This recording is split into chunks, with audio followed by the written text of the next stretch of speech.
I once again warmly welcome my select and spiritually oriented viewers and subscribers to my 129th video of my YouTube channel Writer Sandhanam Speaks. As promised in my last episode, that is episode 5th on THIRUMOOLAR, this 6th episode is coming up after a healthy gap. I know there is some decrease in the number of viewers, but not subscribers. I could understand this because very few people only are interested on matters spiritual. As you can count the number of sages on your fingers, you can count the spiritual aspirants. However, I am ever grateful to those who continue to watch my YouTube and THIRUMOOLAR, the spiritual sage. This is one of the poems by the God-intoxicated sage THIRUMOOLAR.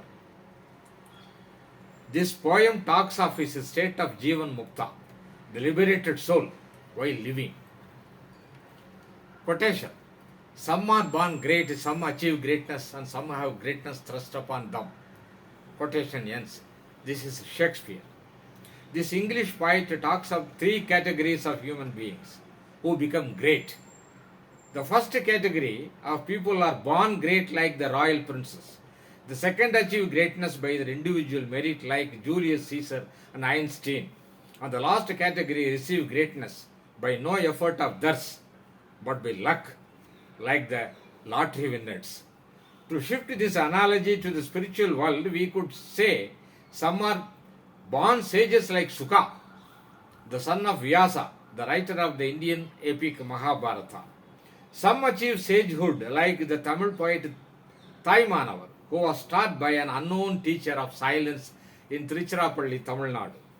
And some are blessed to become a sage like Sri Ramana Maharishi effortlessly in his 17th year, 1-7, in Madurai, incidentally my native place.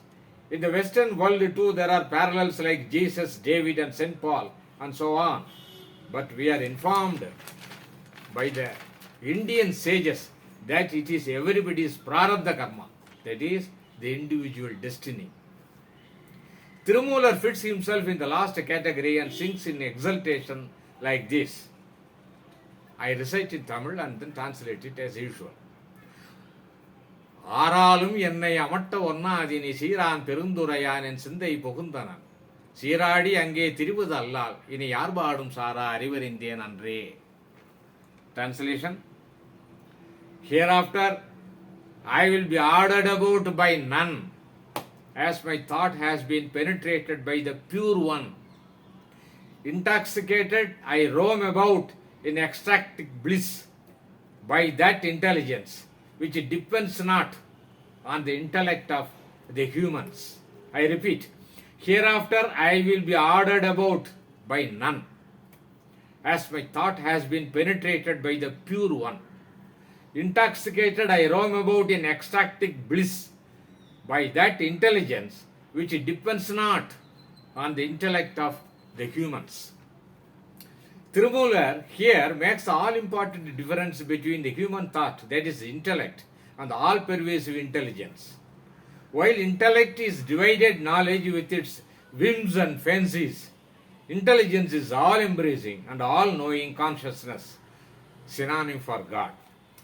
Human beings misconstrue their intellect as the all-powerful weapon in their hands.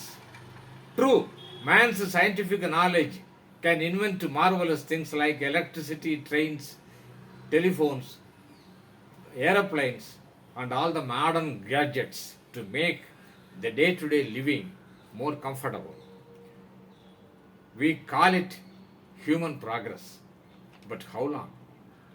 Till the psychological intellect with its retinues of ego, pride, arrogance, greediness and selfishness take over his actions.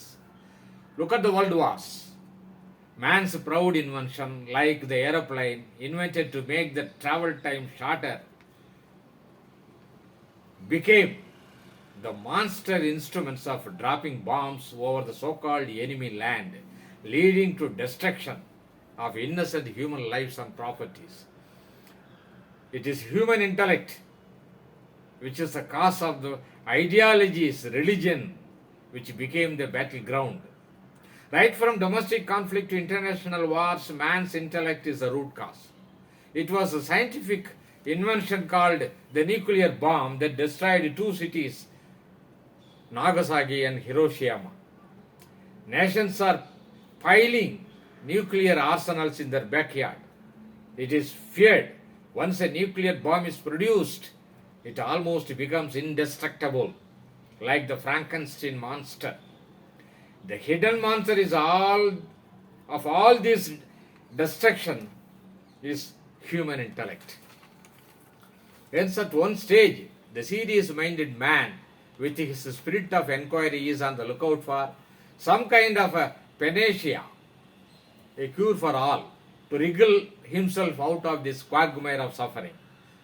Finally, he finds out the mischief maker, his own ego, a byproduct of his intellect, and comes to the conclusion, a decisive conclusion, that it should be done away with. He has predecessors to learn from, who were called Jivan Muktas, a state happening to them in the above mentioned three ways: by birth, by effort, by chance, dictated by his past actions. Society has always been sitting on his shoulders and ordering him as to what to eat, to what to wear, and which book to read, which god to worship, and how to behave, and so on. As a result, man finds himself as a caged parrot, repeating the borrowed words. Sages always insisted on the spirit of inquiry the ignorant man should adopt for his release from sorrow. The signature tune of sage Sri Ramana Maharishi has been, "Who am I?" Meaning, he is nobody but Brahman. In one of his poems, he raises a pertinent question, within quote, "What is the use of man's education if he never inquires about the origin of his birth? Otherwise, there is little difference between him and the mechanical tape recorder." Quotation ends. What a profound sentence. Hence, Thirumoolar should have raised this fundamental question within himself and arrived at this truth with a capital T, which he calls as the pure one with a capital P. He experiences this out of the world ecstasy once this pure one entered his petty intellect, wiping out his ego. As a follow-up, he sang this song. Let me paraphrase it further. In the first two lines, he reveals his state on this pure one entering his thought process, resulting in his loud proclamation that hereafter nobody could command him. This could be scientifically explained as mutation of bodily cells, similar to the genetic engineering. There are many sages who had spoken of this chemical change in the thought process. The Tamil sage Manikya Vasagarin is one such. He says, "Sittamalam arivittu sivanakki enayanda attananakku arudiyavarar varuvarachove." Translated, comma, quotation. Who could be more lucky than me, whose thought process was cleaned of its filth by Shiva, who possessed me? Quotation ends. In the recent past, Sri Ramana Maharishi had this to say on his experience while he was 17 years old. Quotation. "Some greater power overtook me and I was shaken. It was like a big elephant entering the small hut." Quotation ends. Intelligence and intellectual ego could be replaced with the said elephant and hut. U.G. Krishnamurti had also similar experience. Let us listen to him.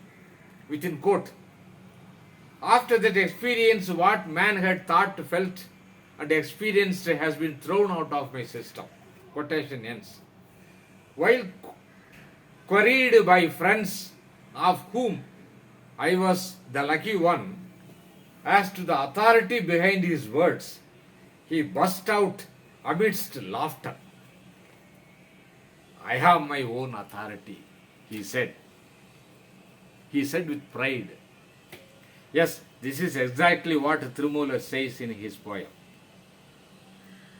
Through his last two lines, which additionally says about his directionless roaming, remaining one of Lord Nadaraja's ecstatic dance. He, as Jivan Mukta, is no different from God himself. He is the maker and not follower of rules. It does not mean the above said elephant is running amok. How could it be when the orderly universe owes its existence to him? As explained in my previous episode. Hence, THIRUMOOLAR in his post-sage period roams about aimlessly with nobody to order about, enjoying the bliss, which is nothing but the acclaimed final state, Satchidanandam, existence, truth and bliss. It is not an unjust expectation on the part of genuine aspirants to avoid this THIRUMOOLAR's experience to escape further suffering. Wait for another sweet song of THIRUMOOLAR in the next episode. Thank you.